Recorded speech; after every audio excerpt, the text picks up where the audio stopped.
Hey, I want to welcome all of you here today at our Woodbury campus. Those watching in Eagan, Cottage Grove, and Hastings, so glad that you are here today. I would just want to jump right in, so I want to invite you to open up a Bible or a Bible app to Matthew chapter 5. Matthew chapter 5. We're going to be there today. So one of the things that I want to do as part of our message today is just sort of open up with a bit of confession here.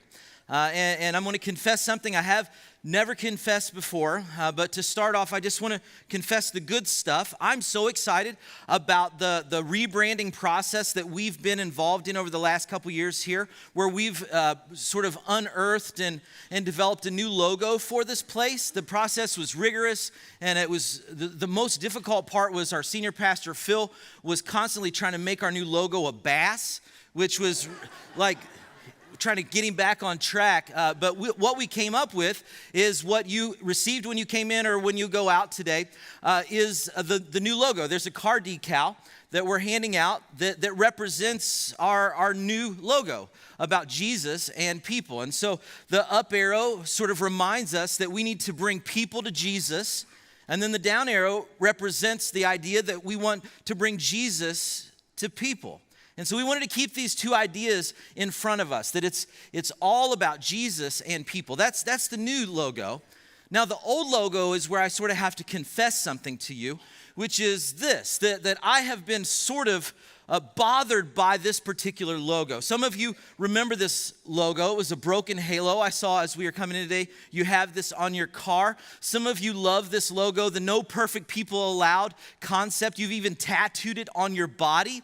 And so this is my frustration. And just so you know, we're having tattoo removals after the service if you will need that. But this has been my frustration. I get the concept behind it. No perfect people allowed. That God loves you where you are. But a couple years ago, I ran across a statement of Jesus in the Bible that contradicts that. In fact, this is the point of frustration and confusion for me, because at Crossroads we were saying no perfect people allowed, but then in Matthew 5 verse 48 Jesus says, but you are to be what? Perfect. Even as your Father in heaven is perfect. And you thought your parents had unrealistic expectations of you, right? Crossroads logo is no perfect people allowed. And here I come across this verse where it says, you are to be perfect. And I'm like, what do I do with this? Should I tell Phil? What was, like, this is not good, right? So on my own, I sort of started digging around to try to understand what Jesus was really talking about here. And what I found is so incredibly cool. You see, the word that Jesus uses here for perfect is actually the word in Greek, teleos. Say teleos. Teleos, right. Teleos in the Greek, that's sort of where we get our English word telescope. And this word telescope and teleos come from sort of the same root, tel, which means to sort of find the end or reach the aim or point or final purpose of something. And so just like a telescope doesn't reach its final or ultimate purpose, its full capacity, until it is extended or stretched, Jesus is telling us that the exact same thing is true for us as well. That there is an ultimate aim for us. There is a person that God desires us to be. There is a person that God has designed us to be. But in order for us to reach our complete capacity, our maximum strength in this life, our full potential, just like this telescope, for us to do that, we've got to be stretched. We've got to be stretched. And what Jesus tells us today about how we are going to be stretched is going to hurt a lot.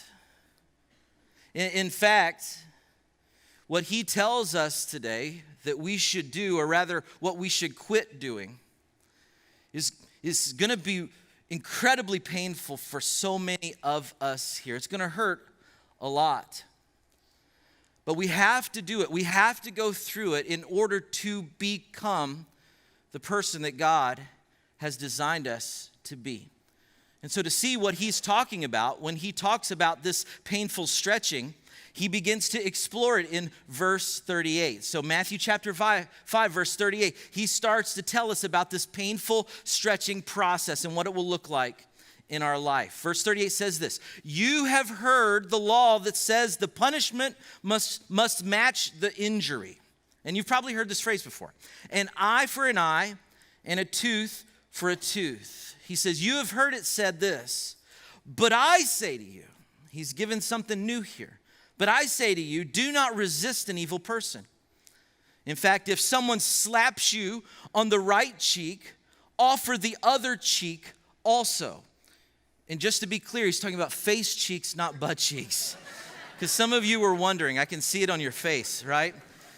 Verse 40, he says, "If you are sued in court and your shirt is taken from you, give your coat too. If a soldier demands that you carry his gear for a mile, carry it 2 miles.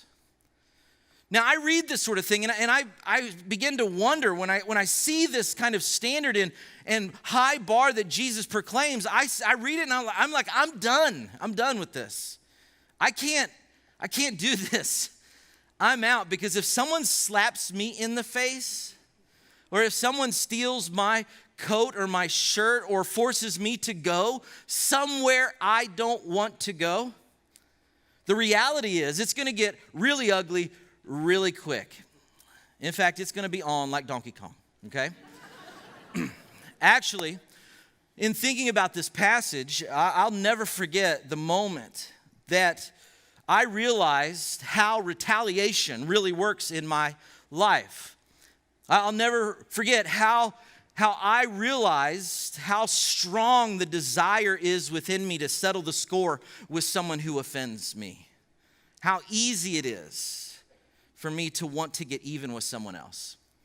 I'll never forget the moment when I realized that. It was about 20 years ago, and I was a youth pastor at the time, and it was following church one Sunday morning. My practice in those days was to, after the service, load up my car with as many kids as I could legally and head out to a fast food restaurant to eat and hang out with them. And so this particular day, we decided to go to Wendy's, and as I was pulling into to park, the place was absolutely packed. Car to car.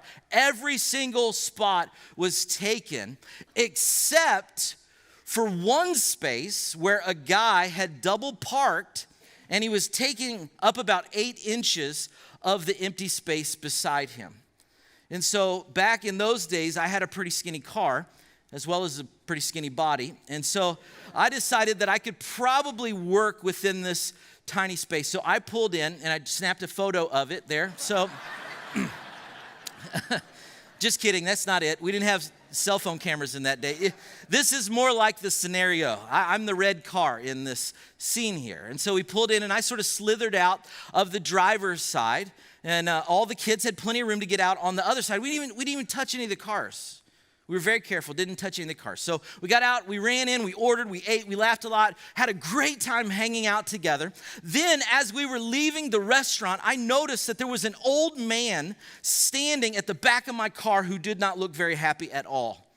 And immediately as I was approaching the car, he started approaching me and started laying into me, yelling at me about how I had parked too close to his car. So I told the kids, hurry up, get in my car, because I don't know how this thing's gonna play out.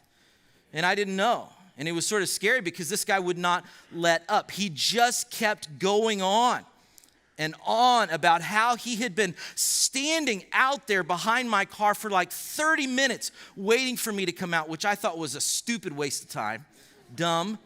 He kept yelling at us about how we were what was wrong with the world, and he was going to teach me a lesson.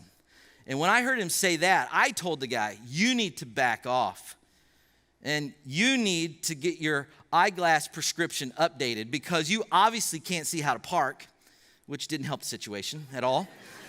It was at that point, though, that he started stepping toward me even further into the place where he got up in my face, so where we were nose to nose. And I will never forget that moment because we were inches from one another, staring each other right in the eyeballs. And I'll never forget this moment because I could see out of the corner of my eye all these giant eyes out the back of my car window looking and waiting to see what was about to happen, staring at me. I'll never forget the moment because the smell of his breath is forever burned in my psyche. It was such an abhorrent air, like this contemptible commingling of coffee breath and death. It was like so nasty. And I'll never forget the moment because it was the first time in my life that I remember feeling pure rage at another human being.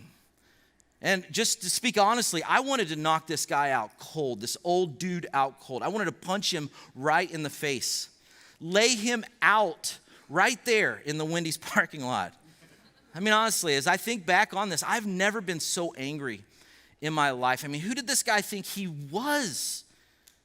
He had no right to treat me like this. And if I would have bloodied this guy's nose, he would have deserved it, right? I mean, after all, he is the one who started this whole thing.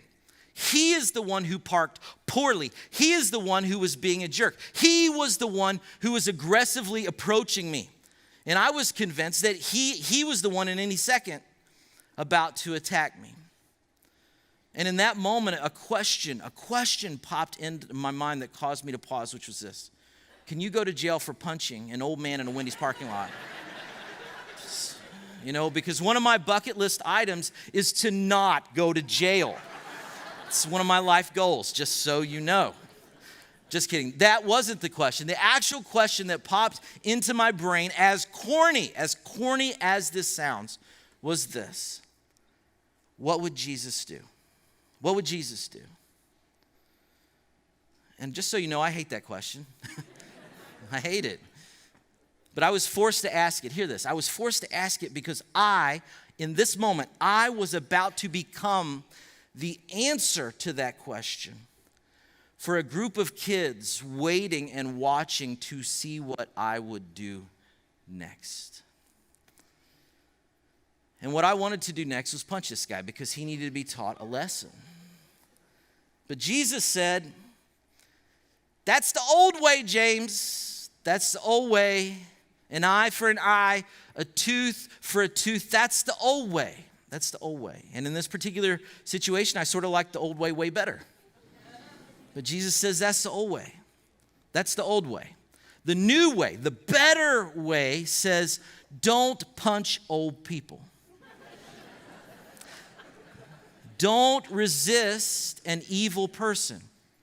Don't attempt to get even with someone else. Don't try to get revenge against someone who has wronged you. That's the new way. Which is definitely hard to do when it comes to grumpy old men at Wendy's.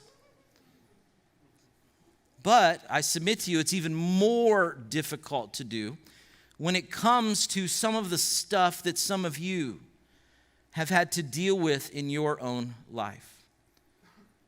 You see, the truth is, my parking lot drama is nothing compared to some of the situations that some of you have been in or are going through, where you want to get even with someone, where you want to get even with someone maybe who abused you, or you want to get even with someone who betrayed you, or you want to get even with someone who injured you or injured your child, or someone who took advantage of you or took advantage of someone you love, or whatever situation you might find yourself in where you want to get even.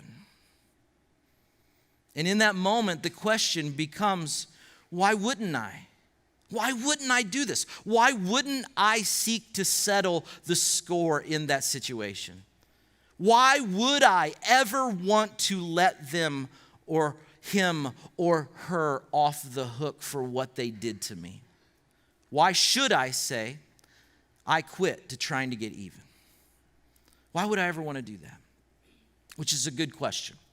And we'll get to answering it just in a second. But I want you to know that the Bible says that there is a place in our lives and in this world for our anger. There is a place for justice. There's a place for making things right. The Bible doesn't call us to just be spineless pushovers who never speak up or who never take a stand on any issue. That's not what the Bible calls us to do. In fact, Jesus himself, in anger, overturned the tables in the temple and chased people out who were exploiting the temple and using it as a place of commerce. He did that. And guess what? He did it with a whip. That's right. We got sound effects even. This is amazing. And the truth is, most of the time, though, we're not doing that sort of thing. We are not these avengers securing the holy of holies in this world. We're not doing that sort of thing. Many times, we're the ones who have been wronged, and we end up wanting to retaliate in some way. So why should we not do that? Why should we say, I quit, to getting even? Well, I want to give you two reasons. Two reasons from the text, two reasons from the statement, the teaching that Jesus gives for why we shouldn't do that. And I want to give you these reasons in two words. And if you don't write anything down today, I would encourage you to write these two words down because they explain what Jesus is trying to tell us here about getting even. And the two words are this, that we should quit trying to get even for our protection and as a picture. Protection and picture. Protection and picture. The first reason we should say, I quit to revenge, to trying to get even, is for our protection. For our protection. Now, think about this. At Wendy's, what would have happened if I would have punched that old dude in the head? If we would have gotten in a fight that day, would that have solved anything? Would he have learned his lesson? Would he have been kind and compassionate all of a sudden and said to me, thank you. Thank you, young Pastor James, for using your fists of fury to knock some sense into me. Is that what would have happened? No way, no way. Man, this thing would have escalated exponentially. He probably would have had me arrested or maybe sued me. Where I'm from in southern Ohio, I have no doubt that this guy's sons and grandsons and brothers in trucker hats and overalls. Why are you laughing? This is a picture from my last family reunion. It sort of hurts. It sort of hurts. That his family would have shown up at my house ready to rumble. I mean, it would have escalated. Because trying to get even never solves or resolves things. In fact, it almost always escalates the situation, which is why Jesus mentions that phrase, an eye for an eye and a tooth for a tooth. Now, you've probably heard that. Like I said, you've probably heard that phrase before, but it comes from the Bible. In fact, it's a phrase that's part of a larger law in Exodus 21 called the law of retribution. The law of retribution. It's an Old Testament law, which is why he says, you have heard it said, because they had heard it said. They'd heard it read and said and taught in the synagogues. That they would have been familiar with the law of retribution because it was this specific law that pointed to a limit of the escalation of retribution so that punishment, whatever it was going to be, would mirror or match the crime. The only problem is with the law of retribution, human nature being what it is that it didn't work. It didn't work. Because people don't just get even. All of us, we usually get even plus a little bit more. No one ever only gets even. We get even and then we add a little bit extra for good measure or for pain and suffering. You hit me, I'm going to beat the crap out of you. You steal my client, I'm going to sabotage your next business deal. You say something bad about me, I'm going to post a really unflattering photo of you on Facebook. Right? I mean, the law of retribution, it's really good in theory, conceptually, but in reality, it just didn't work. Because what started out as a law to ensure fairness and to ensure a stoppage for all sorts of opportunities for revenge didn't end up that way. And that's what Jesus is trying to tell us here. is that all of us, you, me, all of us, we are all susceptible to the dark side of retribution. In fact, this sort of one-upping, getting even type of thing is what breaks families apart. And many of you know that firsthand, because every Thanksgiving or every Easter, every Christmas, there's always someone missing because they're not coming anymore. Or there's always something left unsaid. And so this undercurrent of tension exists that no one wants to deal with directly. It's the type of thing that breaks families apart. This underbelly of retaliation is the sort of thing that divides neighbors and causes lawsuits. It's the sort of thing that leads to turf wars and murders. It's why certain schools and certain cities aren't safe. It's why every night on television we see people firing weapons and lobbing literal and verbal bombs at each other. Because somebody said something or somebody did something that somebody else thought wasn't fair or right or good. So now the other person is going to have to pay for it. You see, getting even almost always escalates the situation. And that's why Jesus comes on the scene and he says, that's the old way. That's the old way. Don't do that. Don't try to get even with someone who has injured you. Don't try to one-up or settle the score with them. Don't do it for your own protection. Because there's something else I want you to do. In fact, there's another way to handle this kind of situation. Let me show you a new way, Jesus says. Let me show you a different way. Let me show you a better way. And Jesus says, here's what that way looks like. Look at verse 43. He says, you have heard it said, you have heard the law that says, love your neighbor and hate your enemy. Now, where Jesus is going here, he's not talking about the government and how it should respond to enemies of the state in war as a nation or government. Jesus isn't talking about matters at a national level. He's talking about what he always talks about, which is the heart and how we handle personal relationships with people with whom we have significant conflict. He's about to dive directly into the heart. And he says, you've heard the law that says, love your neighbor and hate your enemy. And here's the new way, he says, but instead I say, and this is as radical then as it is today, love your enemies. He's saying, don't try to get even. Use your energy in another way to love your enemies. In fact, here's a great place to start. Pray for those people who persecute you. Now, again, I read something like this from the statement as a statement of Jesus, and I'm like, again, this is impossible. Like, why does he set the bar so stinking high? I'm out. I can't do this sort of thing. Love my enemies? Really? I mean, he didn't say tolerate your enemies, which I'm pretty sure I could get to. I could tolerate them. But he's challenging us. He's provoking us to proactively love them. To love my neighbor who is a jerk. Now, my neighbor's not a jerk, but I have great neighbors. I know some of you have jerky neighbors. And Jesus says, love them. The boss who is so immoral, love them. The ex that you cannot stand, love them.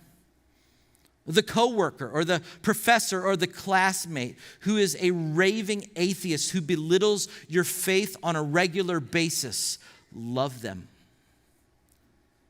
The parent who thinks their kid is way better than my kid, and we all know they're not.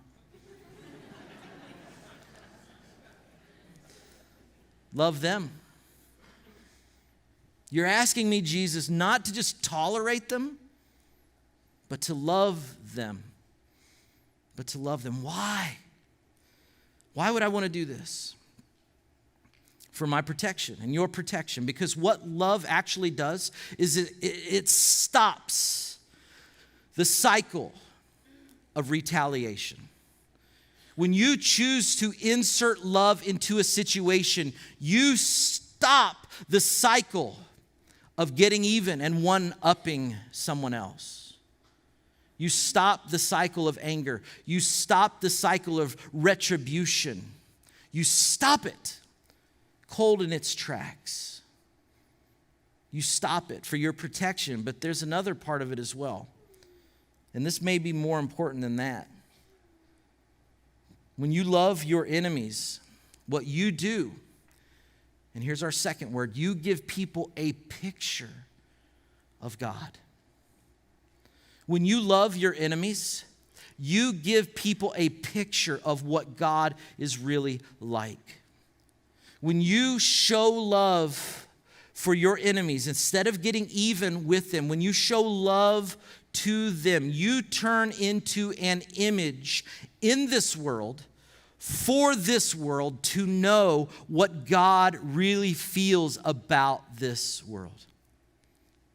Hear me when I say this. In the same way, when I was in that Wendy's parking lot and those big eyes were looking out the back window at me, wondering and watching and waiting to see what I would do, you have people in your life who are looking through the window of your life to see how you will react to the conflict that you have in your life. And when you do that, you give a picture of what God is like. The way you interact with your enemies shows everyone around you what you believe about God and what He's really like. In fact, that's what Jesus says in verse 45. He says, in that way that you love your enemies, in that way, when you love your enemies, you will be acting as true children of your Father in heaven. You become a picture for people of what your Father is really like. Like father, like son. Like father, like daughter. And Jesus says this is what God is like, for He gives sunlight to both the evil and the good. He gives grace to all of them. He sends rain on the just and the unjust alike. If you only love those who love you, what reward is there for that? There's no reward for that. Because even tax collectors, corrupt tax collectors, they do that much. If you're kind only to your friends, how are you any different from anybody else? There's nothing special about liking people who already like you. That's not newsworthy. Even pagans can do that. Anybody can do that. And then here's our verse. He says, but you're to be different. You're to be perfect, even as your Father in heaven is perfect. Wow. Did you catch what Jesus is saying to all of us here? That the closest that you and I will ever come to perfection in this life, the closest that you and I will ever come to actualizing our life's potential, the closest that you and I will ever come to achieving God's dream for our life, to becoming the person that God has designed you and me to be, is when we are able to quit trying to get even with the people around us, with our enemies, and then somehow find a way to show love and to show patience and to show kindness to them. In other words, what Jesus is saying is simply this, that holding on to your right to get even is only going to hold you back. And the reality is that's where some of you are today, is that holding on to your right to get even, your need for retaliation, your desire to settle the score, that desire to settle the score, Jesus says, is actually squashing you. That your need to retaliate is shrinking you as a person. It's squelching the purpose that He has for your life. And he says, you need to release that so that you can become all that I've designed you to be. And that's so difficult, right? I mean, this is what Jesus does. He gives us these high bars because he believes in us that much, in what we can become. And this is so hard because this sort of thing is so counterintuitive, which is why Jesus says to us, I'm not just going to tell you that you should do this. I'm not just going to use my words and give you some instruction about this is the right way to live. I'm not just going to tell you what you should do. I'm going to show you how to do it. And this Romans chapter 5 verse 11 describes what Jesus did. Even when we were enemies of God, Jesus made peace with us when he died for us. Even when we were enemies of God, he took the initiative to show us love by dying for us. You see, Jesus showed us how to love our enemies when he was falsely accused of crimes he did not commit, when he was beaten mercilessly, just short of his very existence, when he was stripped of his clothing and crucified for all the public to ridicule and openly gawk at him. In that moment, Jesus had a choice to make. Should I love these enemies? Or should I take revenge on these enemies? Should I love them, or should I seek to settle the score with them? He had a choice. And in that moment, do you remember what he did? While he was hanging on the cross for the sins of those who put him there, do you remember what he said? He said, Father, what? Father, forgive them. Father, forgive them, for they don't know what they are doing. And what I want to submit to you today is that for some of you, what Jesus did is what you need to do as well. To those individuals to whom you have been trying to get even, or that you've been holding a grudge against, or you're seeking to retaliate against, you need to do what Jesus did. Father, forgive them. To say to them, I forgive you.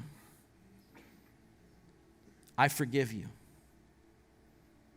I forgive you. I forgive you. I forgive you. I forgive you. You see, he wanted us to keep that in our mind, so much so that he asked us to, on a regular basis, remember what he did. And we do that through a meal, through this moment called communion. And we're going to participate at all of our campuses in this together. And so I want to invite the ushers to come forward at this time and begin to pass out the elements. And I want to ask you to hold on to them for just a few moments, because we're going to take them together. But as they're being passed and as you're holding on to the elements, I want you to answer the question as you think about those in your life with whom you want to get even, to ask the question, what would Jesus do? What would Jesus do?